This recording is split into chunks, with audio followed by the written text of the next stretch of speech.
July 1944. Normandy. Sergeant Lafayette Poole's Sherman tank crew encounters a Tiger I at 800 yards outside Cannes. Poole knows the statistics by heart. The Tiger's 88mm gun can penetrate his Sherman's armor from a mile away. His 75mm gun can barely scratch Tiger armor from 100 yards. Every tanker manual, every intelligence briefing says the same thing. Avoid Tiger tanks, call for air support, don't engage directly. Poole engages anyway, because he knows something the manuals don't mention. That Tiger probably won't make it to battle.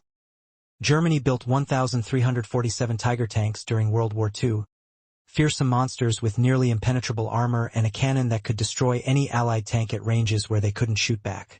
America built 49,234 Shermans, medium tanks with thinner armor, weaker guns, and a reputation for burning when hit. Soldiers called them Ronsons, after the cigarette lighter that lights first time, every time. By every technical measure, the Tiger was superior. Better armor, better gun, better optics. German propaganda called it invincible. Allied intelligence feared it. But when American crews captured operational Tigers, they didn't keep them. They climbed back into their Shermans and kept fighting. This is the story engineering textbooks don't teach, how 59% mechanical failure rates defeated superior firepower. Before we reveal why American tankers trusted their inferior Shermans over German engineering perfection, smash that subscribe button and hit the like. Drop a comment telling us which tank you'd rather fight in and why. This channel uncovers the battlefield truths that contradict textbook theory. Now let me show you why reliability defeated power. December 1941. Fort Knox, Kentucky. The U.S. Army Ordnance Department faces a crisis that will define American armor doctrine for the entire war. Germany's panzer divisions have crushed Poland, France, and are driving deep into Russia using tanks that outclass anything America has in production. The M3 Lee, America's current medium tank, is already obsolete before large-scale production begins. Its 75mm gun is mounted in a hull sponson rather than a rotating turret, forcing the entire tank to face the target. German Panzer IIIs and IVs can maneuver and shoot independently, a decisive advantage in mobile warfare. The Ordnance Department's solution is the M4 Sherman, named after Civil War General William Tecumseh Sherman. The design prioritizes something no other nation's tank emphasizes: mass production. Chief designer William Knudsen, borrowed from General Motors, applies automotive manufacturing principles to armored vehicles. Every component must be simple enough that multiple factories can produce it. The hull uses cast or welded construction that shipyards and locomotive plants can handle. The engine is a Continental radial aircraft engine, reliable, proven, and already in production. The transmission uses truck components. The suspension is basic vertical volute spring bogies that any facility with heavy machinery experience can fabricate. From design approval in February 1942 to first production Sherman rolling off the line in July 1942 takes only 5 months. By comparison, German tank development averaged 18 to 24 months from concept to production. The Sherman wasn't engineered to be the best tank. It was engineered to be built quickly in massive numbers by a nation that had never manufactured tanks at industrial scale. This philosophy would define every advantage and limitation the Sherman possessed. The M4 weighed 33 tons combat loaded. Its 75mm M3 gun could penetrate 68mm of vertical armor at 500 yards, adequate against Panzer IIIs and IVs that comprised 90% of German armor. The 56-degree sloped front armor was 51mm thick, providing protection equivalent to roughly 75mm of vertical plate. Maximum road speed was 30 miles per hour with a range of approximately 120 miles. Crew comfort was prioritized. 5 men had more interior space than comparable German tanks, reducing fatigue during long operations. The Sherman could ford 3 feet of water without preparation and had relatively low ground pressure, meaning it handled soft terrain better than heavier tanks. German tankers who captured Shermans in North Africa during 1943 filed reports praising the crew ergonomics and reliability, but noting the inadequate armor and gun. These assessments missed the strategic context. The Sherman wasn't designed to duel German heavy tanks. It was designed to exploit breakthroughs, support infantry, and be available in such overwhelming numbers that losses became acceptable. American doctrine accepted that Shermans would take casualties against heavier German armor but calculated that numerical superiority and logistical sustainability would prove decisive. By December 1943, American factories were producing 2,000 Shermans per month. Germany was producing approximately 350 Panzer IVs, 150 Panthers, and fewer than 50 Tigers in the same period. The mathematics were brutal. Even if German tanks achieved 3-to-1 kill ratios, which they occasionally did, American numerical superiority guaranteed that German armor would eventually be overwhelmed. December 1941. Fort Knox, Kentucky. The U.S. Army Ordnance Department faces a crisis that will define American armor doctrine for the entire war. Germany's panzer divisions have crushed Poland, France, and are driving deep into Russia using tanks that outclass anything America has in production. The M3 Lee, America's current medium tank, is already obsolete before large-scale production begins. Its 75mm gun is mounted in a hull sponson rather than a rotating turret, forcing the entire tank to face the target. German Panzer IIIs and IVs can maneuver and shoot independently, a decisive advantage in mobile warfare. The Ordnance Department's solution is the M4 Sherman, named after Civil War General William Tecumseh Sherman. The design prioritizes something no other nation's tank emphasizes: mass production. Chief designer William Knudsen, borrowed from General Motors, applies automotive manufacturing principles to armored vehicles. Every component must be simple enough that multiple factories can produce it. The hull uses cast or welded construction that shipyards and locomotive plants can handle. The engine is a Continental radial aircraft engine, reliable, proven, and already in production. The transmission uses truck components. The suspension is basic vertical volute spring bogies that any facility with heavy machinery experience can fabricate. From design approval in February 1942 to first production Sherman rolling off the line in July 1942 takes only 5 months. By comparison, German tank development averaged 18 to 24 months from concept to production. The Sherman wasn't engineered to be the best tank. It was engineered to be built quickly in massive numbers by a nation that had never manufactured tanks at industrial scale. This philosophy would define every advantage and limitation the Sherman possessed. The M4 weighed 33 tons combat loaded. Its 75mm M3 gun could penetrate 68mm of vertical armor at 500 yards, adequate against Panzer IIIs and IVs that comprised 90% of German armor. The 56-degree sloped front armor was 51mm thick, providing protection equivalent to roughly 75mm of vertical plate. Maximum road speed was 30 miles per hour with a range of approximately 120 miles.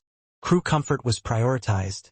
5 men had more interior space than comparable German tanks, reducing fatigue during long operations. The Sherman could ford 3 feet of water without preparation and had relatively low ground pressure, meaning it handled soft terrain better than heavier tanks. German tankers who captured Shermans in North Africa during 1943 filed reports praising the crew ergonomics and reliability, but noting the inadequate armor and gun. These assessments missed the strategic context. The Sherman wasn't designed to duel German heavy tanks. It was designed to exploit breakthroughs, support infantry, and be available in such overwhelming numbers that losses became acceptable.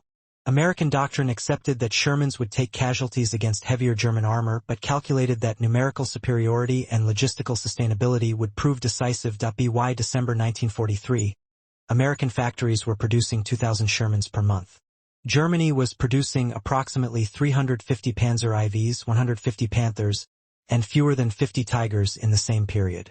The mathematics were brutal. Even if German tanks achieved 3-to-1 kill ratios, which they occasionally did, American numerical superiority guaranteed that German armor would eventually be overwhelmed. January 1943. Schwerpanzer Abteilung 501, the 1st Tiger Battalion, deploys to Tunisia. German commanders expect these 20 Tigers to dominate Allied armor and restore German tactical superiority in North Africa. Instead, the battalion's war diary reveals a disaster unfolding in mechanical failures rather than combat losses. Of the 20 Tigers that landed in Tunisia, an average of only 6 were operational on any given day. The other 14 were deadlined for mechanical issues, transmission failures, engine breakdowns, suspension damage, or electrical problems. The transmission failures happened predictably. Tigers moving across Tunisian terrain would suddenly lose power as gears stripped or shafts sheared. The 56-ton tank would grind to a halt, requiring recovery by another Tiger or a heavy half-track. But German recovery vehicles were designed for 30-ton tanks, not 56-ton monsters. Often, immobilized Tigers had to be abandoned because nothing could tow them. American forces captured at least 7 Tigers in Tunisia not through combat, but by finding them abandoned after mechanical failure with demolition charges that hadn't fully destroyed them. German field reports from Tunisia show desperation.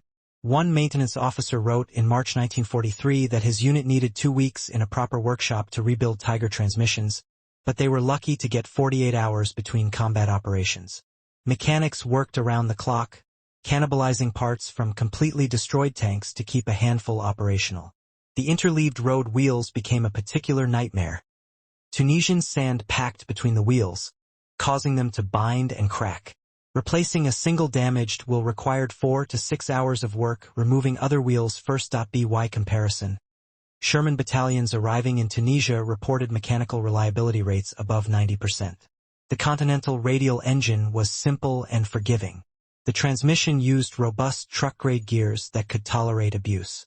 When Shermans did break down, American mechanics, often former auto mechanics in civilian life, could diagnose and fix problems using standard tools and straightforward procedures. The Sherman's maintenance manual was written for soldiers, not engineers. The Tiger's manual assumed technical expertise that frontline mechanics rarely possessed. The operational availability statistics told the story. German panzer divisions needed to maintain 75% of their tanks operational just to be considered combat effective. Sherman battalions consistently maintained 85 to 95% operational rates. Tiger battalions rarely exceeded 60% and often dropped below 40% during sustained operations.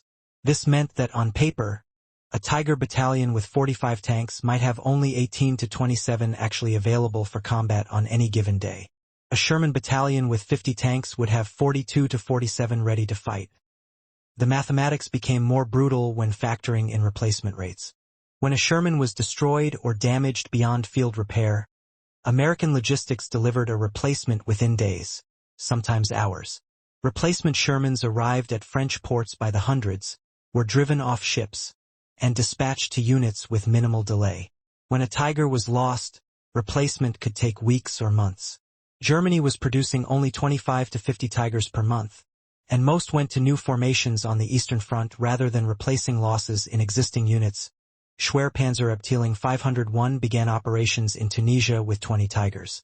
By the time Axis forces surrendered in May 1943, the battalion had received 11 replacement Tigers. Of the 31 total Tigers that served in Tunisia, American and British forces destroyed 9 in combat. German crews abandoned 22 due to mechanical failure or lack of fuel. June 1944. Normandy. The German 101st SS Heavy Panzer Battalion arrives with 45 Tiger I tanks to stop the Allied invasion. Intelligence reports reach Allied commanders describing Tigers dug into hedgerows, waiting in ambush positions. American tankers are ordered to avoid direct confrontation, call in artillery, wait for air support, flank if possible but never engage frontally. Yet within 3 weeks, most of those 45 Tigers are gone. Combat destroyed some, but mechanical failure claimed more. Sergeant Lafayette Poole commanded an M4A1 Sherman in the 3rd Armored Division. His tank crew achieved fame by destroying more German armor than any other American tank. 258 confirmed kills including multiple Tigers and Panthers. Poole's after-action reports, preserved in Army archives, reveal the pattern that defined Sherman versus Tiger encounters. Tigers were deadly if operational and properly positioned, but they rarely were both simultaneously. Poole described engaging a Tiger outside Caen in July 1944. The Tiger crew spotted his Sherman at 900 yards and fired. The 88mm round missed. Hitting targets at range required perfect range estimation and steady aim, difficult when under return fire. Poole's crew fired back immediately despite knowing their 75mm couldn't penetrate frontally. Their goal wasn't to destroy the Tiger but to suppress it while maneuvering for flank shots or waiting for other Shermans to arrive. The Tiger fired twice more, missing both times, before its transmission failed. The tank couldn't move. Poole's Sherman flanked and destroyed it with side shots where armor was thinner. This pattern repeated across Normandy. Tigers would ambush Allied columns, destroy several Shermans with their superior guns, then attempt to relocate. The relocation often failed. Transmissions broke. Final drives cracked. Engines overheated. What should have been 10-minute repositioning took hours or became impossible. Meanwhile, the Shermans they damaged were replaced within days, and American doctrine adapted to counter Tigers through numerical superiority and aggressive flanking. American intelligence noted that Tiger battalions in Normandy maintained 30 to 40% operational rates despite being priority for parts and maintenance. The terrain contributed. Narrow Norman lanes and soft bocage farmland stressed Tiger suspensions and drivetrains beyond design limits. But the fundamental issue was that Tigers needed near-perfect maintenance conditions that didn't exist in combat zones. The Sherman needed adequate maintenance that any reasonably trained crew could provide. Lieutenant Belton Cooper, an ordnance officer with 3rd Armored Division, wrote detailed reports about tank recovery and repair during the Normandy campaign. His statistics showed Shermans damaged in combat could be recovered and repaired at rates exceeding 60%, meaning more than half of knocked-out Shermans returned to service. Tigers damaged in combat had recovery rates below 20% because they were either too heavy to move, too complex to repair in field conditions, or had secondary damage from ammunition fires that required complete rebuilds. The Sherman's mechanical simplicity showed most clearly in field repairs. A thrown track could be replaced by the crew in 30 to 45 minutes using nothing but the tools stowed on the tank. Tiger crews needed specialized jacks and track assembly equipment that often wasn't available. Engine swaps on Shermans took a recovery crew roughly 4 to 6 hours. Tiger engine swaps required overhead cranes and took days even in well-equipped workshops. August 1944. The Falaise Pocket. German forces attempt to escape Allied encirclement, and Tiger battalions are assigned to hold open escape corridors. On paper, this mission suits Tiger strengths, defensive positions where their superior guns can dominate approach routes. In practice, it becomes a disaster of mechanical attrition. The 101st SS Heavy Panzer Battalion enters the battle with 37 operational Tigers. Within 5 days, they have 9. Allied air attacks destroyed some, but 19 were abandoned due to mechanical failure or lack of fuel. The remaining Tigers were either immobilized or had degraded performance from damaged transmissions. American crews advancing through the pocket found Tigers everywhere, dug into defensive positions, hidden in tree lines, and parked in villages. Most were abandoned, some with engines still warm. Ordnance teams examined them and found the same patterns: transmission failures, broken final drives, cracked road wheels. Several Tigers had been deliberately destroyed by their crews to prevent capture, but the demolition charges had failed to completely wreck them, suggesting crews were exhausted and rushed. Sergeant John Roller, commanding a Sherman in the 2nd Armored Division, kept a journal throughout the campaign. His entry from August 19 describes capturing an intact Tiger that had run out of fuel just 3 miles behind German lines. The crew had walked away because they couldn't push or tow the 56-ton monster, and German recovery vehicles had already retreated. Roller's unit called in a tank recovery team, and American mechanics spent 2 days examining the Tiger before declaring it mechanically unsound even after refueling. The transmission was failing, and several road wheels were cracked. The examination reports revealed why Tigers broke down so frequently. The interleaved road wheels, designed to distribute weight, actually created stress concentration points. When one wheel took impact damage, it transferred shock to adjacent wheels. The torsion bar suspension, while providing smooth ride quality, was stressed beyond design limits by the Tiger's actual combat weight.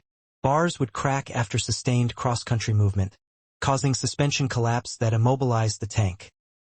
The fuel consumption became catastrophic during mobile operations. Tigers retreating from Falaise averaged 0.6 miles per gallon, worse than the already terrible 1 mile per gallon specification because damaged engines ran inefficiently and drivers couldn't use optimal gearing with failing transmissions. German fuel supplies were collapsing by August 1944, and even formations with operational Tigers often couldn't fuel them for movement. American tank battalions faced no such constraints. Fuel trucks followed Sherman formations continuously, and the Sherman's 120-mile range meant They could operate for days between refueling. WWII September 1944. German tank strength in Western Europe was a shadow of June totals. Official German records show approximately 2,100 tanks deployed for the Normandy campaign, including roughly 130 Tigers. By September, fewer than 100 German tanks of all types remained operational in France. Combat losses accounted for perhaps 60% of this attrition. Mechanical failures, abandonment due to lack of fuel, and inability to recover damaged tanks accounted for the rest. American losses were higher in absolute numbers. Over 1,500 Shermans were knocked out during the Normandy campaign, but replacement rates meant American tank strength actually increased from June to September while German strength collapsed. The Sherman's greatest advantage wasn't on the battlefield. It was in the maintenance depot and the logistics chain that kept replacements flowing. December 1944. The Battle of the Bulge. Germany's last major offensive in the West involves every operational Tiger they can scrape together. Approximately 45 Tigers distributed among 3 heavy tank battalions. American intelligence briefs tank crews to expect overwhelming German armor superiority.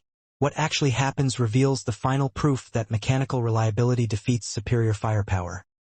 The German offensive begins December 16 in freezing conditions with snow covering the Ardennes.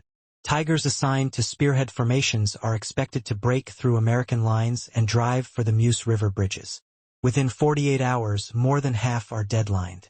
The cold causes catastrophic mechanical failures. Engines won't start because fuel gels, transmissions lock up from frozen lubricants, and the interleaved road wheels freeze solid overnight with packed snow and ice. German crews spend hours each morning trying to thaw their tanks while American Shermans, designed with simpler systems and more tolerant clearances, start and move despite identical weather. Staff Sergeant John McAuliffe's Sherman Battalion from the 7th Armored Division fought at St. Vith during the opening days. His after-action report describes encountering what appeared to be a Tiger ambush position, only to find the Tigers immobilized. 3 Tigers were positioned covering a road junction, but all 3 had frozen wheel assemblies. German crews had abandoned them rather than wait hours for thawing. McAuliffe's Shermans simply drove around them and continued their withdrawal to better defensive positions. American recovery teams returned days later and examined the Tigers. All 3 had operational guns and ammunition but couldn't move. The fuel crisis that plagued Tigers throughout the war reached critical levels during the Bulge. German planning assumed they'd capture American fuel depots, but American forces destroyed or evacuated fuel stocks as they withdrew. Tiger battalions calculated their fuel needs based on direct routes to objectives, but the reality of combat forced detours and extended movement that consumed fuel faster than planned. By December 22, entire Tiger companies were immobilized solely due to empty fuel tanks, their crews walking back to German lines. Kampfgruppe paper, one of the most powerful German formations in the offensive, included 11 Tigers. The unit's war diary shows that by December 19, only 4 Tigers remained operational. 2 were destroyed by American tank destroyers, but 5 were abandoned due to mechanical failure or lack of fuel. The 4 survivors eventually ran out of fuel near La Glise and were blown up by their crews on December 24 to prevent capture. Not one of Kampfgruppe paper's Tigers was destroyed in direct combat with Shermans. All were lost to logistics and mechanical failure. American tank units, by contrast, maintained operational rates above 80% throughout the battle despite fighting in identical conditions. The Sherman's advantages showed starkly. Simple radial engines that started in cold weather, robust transmissions that tolerated frozen lubricant until they warmed, and suspension systems with enough clearance that ice and snow didn't immobilize them. More importantly, American logistics kept fuel, ammunition, and spare parts flowing even during the chaotic opening days. When Shermans did break down, recovery vehicles towed them to field maintenance units that had them operational again within 24 to 48 hours. March 1945. The Rhine crossings. American armored divisions drive into Germany with Sherman battalions that have been fighting continuously since Normandy. These aren't the pristine tanks that landed in June 1944. They're veterans with hundreds of combat miles, repaired battle damage, and engines that have been pushed beyond service limits. Yet they keep running. German tank formations opposing them include the last operational Tigers in the West, maintained through desperate cannibalization and jury-rigged repairs. The contrast between sustainable and unsustainable military technology becomes undeniable. Lieutenant Colonel Albin Irzik commanded the 8th Tank Battalion, 4th Armored Division during the drive across Germany. His unit history documents that his battalion began the Rhine crossing with 47 operational Shermans. By the time they reached Czechoslovakia in May, the battalion still had 45 operational tanks. Some were the same vehicles that crossed the Rhine, others were battle replacements, but the operational strength remained constant. German units facing them started operations with perhaps 60% of their authorized tank strength operational, and saw that percentage drop throughout the campaign as mechanical attrition exceeded replacement capacity. American tank crews who captured operational German tanks during this period had opportunities to keep them. Fuel and ammunition were available from captured stocks, and some units did briefly operate captured Panthers and even Tigers. But these experiments ended quickly. Sergeant Robert Early, 3rd Armored Division, described his crew's experience with a captured Panther in April 1945. They drove it for 3 days before the transmission failed. American maintenance couldn't repair it, the parts were too specialized, the tolerances too precise, and the technical manuals were in German. They abandoned it and requested a replacement Sherman, which arrived within 24 hours. The difference in maintenance philosophy showed in crew training.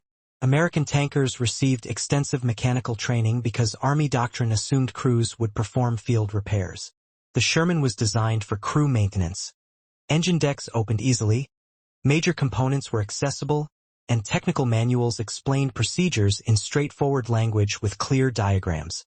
German tankers received less mechanical training because Tigers and Panthers were supposed to be maintained by specialized repair units. But by 1945, those repair units barely existed, and crews lacking mechanical knowledge couldn't keep their sophisticated tanks running. Post-war German assessments of Allied armor provide revealing perspectives. General Heinz Guderian, the architect of German armored doctrine, wrote in his memoirs that American tanks were inferior in individual quality but compensated through reliability and overwhelming numbers that our increasingly fragile logistics could not counter. Field Marshal Gerd von Rundstedt told interrogators that Tiger battalions often had minimal impact on battles not because they performed poorly, but because so few were actually available when and where needed. The final production numbers tell the strategic story. America manufactured 49,234 M4 Shermans between 1942 and 1945. Germany manufactured 1,347 Tiger IS and approximately 490 Tiger IIs. The improved model introduced in 1944. Even combining both Tiger variants, American production exceeded German output by a ratio of 26-1. This wasn't merely industrial capacity, it reflected design philosophies. The Sherman could be built quickly because it was designed for mass production. The Tiger couldn't be built quickly because it was designed for maximum performance. May 1945. Victory in Europe. American armor occupies Germany with Sherman battalions that are tired but operational. The last Tigers are museum pieces or scrap metal. None survived the war in German hands as functional combat vehicles. Post-war analysis reveals the brutal mathematics that determined the tank war's outcome.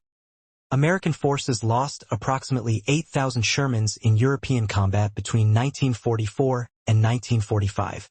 Germany lost all 1,347 Tigers they built, plus most of their Panthers and Panzer IVs. But American losses were replaced continuously while German losses were permanent. The Sherman's legacy continued well beyond Germany's surrender. The tank served in Korea, where its mechanical reliability proved decisive in mobile operations across mountainous terrain. Israeli forces used Shermans in the 1967 Six-Day War, 22 years after World War II ended, because they remained serviceable and supportable. No Tiger could make similar claims.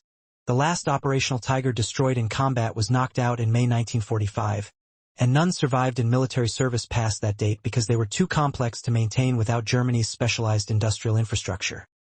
The lesson the Sherman teaches isn't that quality doesn't matter, it's that quality without quantity and sustainability loses wars. The Tiger I was objectively superior in almost every technical measure. Better gun, better armor, better optics, better crew protection. In any single one-on-one engagement, the Tiger had overwhelming advantages. But wars aren't won by one-on-one engagements. They're won by armies that can field operational tanks tomorrow, next week, and next month regardless of today's casualties. American tank crews understood this even when they didn't articulate it. They preferred Shermans not because Shermans were better tanks, but because Shermans would be there when needed. If your Sherman was destroyed, you got another Sherman within days. If it broke down, mechanics who understood it could fix it with parts that were actually available. If you ran out of fuel, supply trucks with compatible fuel arrived regularly. The Sherman was part of a system that worked, while the Tiger was part of a system collapsing under its own complexity. Modern military procurement has forgotten this lesson repeatedly. Sophisticated weapons that perform brilliantly in ideal conditions but require extensive support infrastructure often prove less valuable than adequate weapons that work consistently in chaos. The Sherman versus Tiger story isn't about American ingenuity defeating German engineering. It's about sustainable adequacy defeating unsustainable excellence. 50,000 adequate tanks beat 1,300 excellent tanks because adequate multiplied by 50,000 creates overwhelming force that excellence multiplied by 1,300 cannot match.